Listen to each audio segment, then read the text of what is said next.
Hi guys, Arthur here from Homeowner DIY. Guys, this is your quick tip of the week. So the bottom light here is my check engine light. It was flickering before, but now it's actually on. The fact that it's on means that there's a trouble code stored in the computer. Now this started yesterday, but it's gotten so bad today that this car runs like it's a shopping cart. It runs absolutely terrible. So what I'm going to do is I'm going to pull the code and then we're going to see what the code is. So what we'll do now is the tools list. Alright, so this is my OBD2 scanner. This is a very basic scanner. It's just run-of-the-mill, nothing special. I've also kept the card because I don't use the scanner all that often. But with our scanner here, we'll figure out what the engine code is and go from there. Alright, so this here is the OBD2 port. So I'm going to plug my scanner in and we're going to see what's wrong with this thing.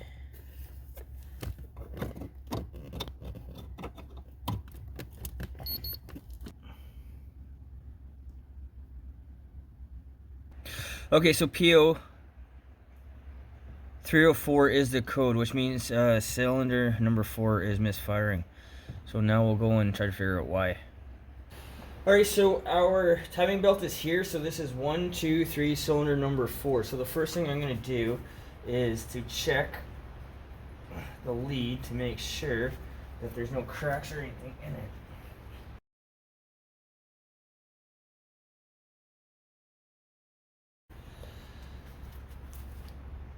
So looking at it, everything looks to be fine.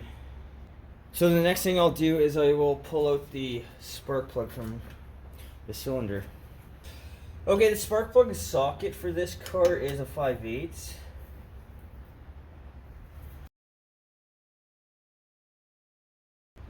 So this is the spark plug. It is absolutely caked. But when you're at 400,000 kilometers, it's to be expected.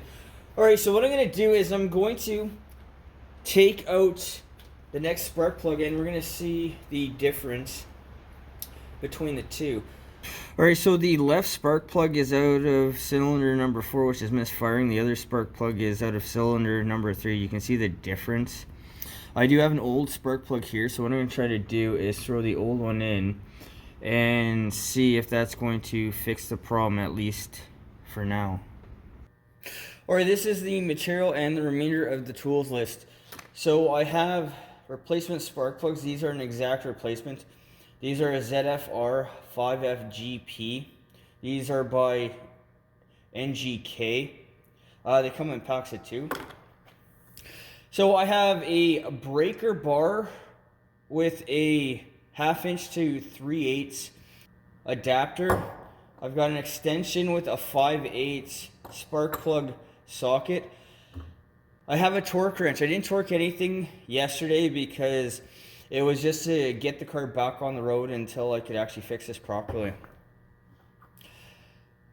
Spark plug gap gauge. I'm going to make sure the spark plugs are to the proper gap before I install them. And then this is a mechanic's stethoscope. So the 2 ends here, just like a doctor, you put into your ears.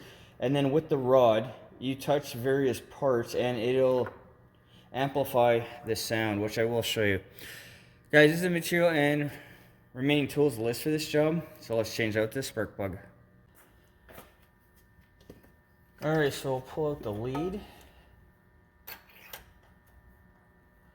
So just spin the socket until it catches.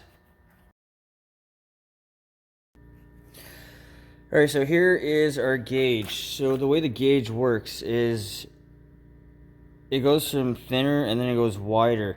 So for this spark plug, it says from 0.039 to 0.40. 4 actually. That's what my Haynes manual says. So right there is where we should be and we're fine. Alright, so with our new spark plug, hand tighten it.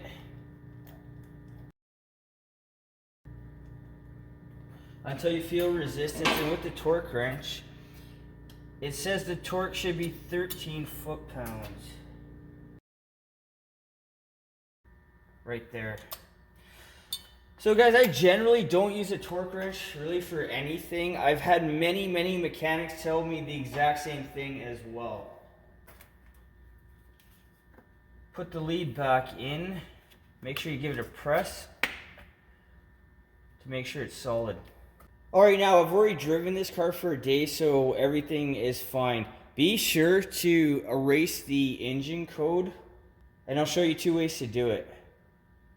Alright, so to erase an engine code, you can either take the negative terminal off the battery for a minute and put it back on. That will erase the code. Guys, if you have a code for your radio, make sure you know what it is, otherwise the radio is not going to turn back on. Or the other thing that you can do is with your scanner, and I'm assuming that you have a scanner if you pulled your own code. For this one here, if you hold this button, it'll erase the engine code as well. If you drive around with the engine code on, it's not going to change anything. It's just, in my opinion, annoying.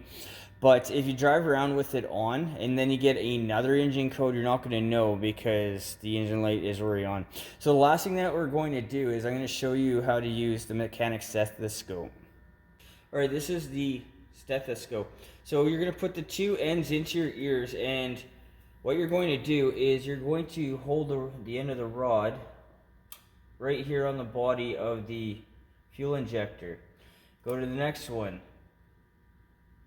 and then to the next one, and that is the way that you can test the fuel injectors, by listening to it. If you don't have one of these, just use a long flathead screwdriver and put the handle up to your ear, and then do the same thing, touch. Now in my case here, I've had this car for a long time, since 2008. So the leads are relatively new. The distributor, cap, and rotor are relatively new. If you guys already have done previous maintenance, you could automatically scratch these things off the list. I thought it was going to be the fuel injector, but it wound up being the spark plug. The spark plugs are not even old. Why this happened, I don't know, but I bought a pack of 2, so I'll save a spark plug for another time when it comes to it. But guys, this is a quick and simple thing that you can do on your own. Have a scanner with you because it will pay itself off the first time that you use it. Guys, that's your quick tip of the week.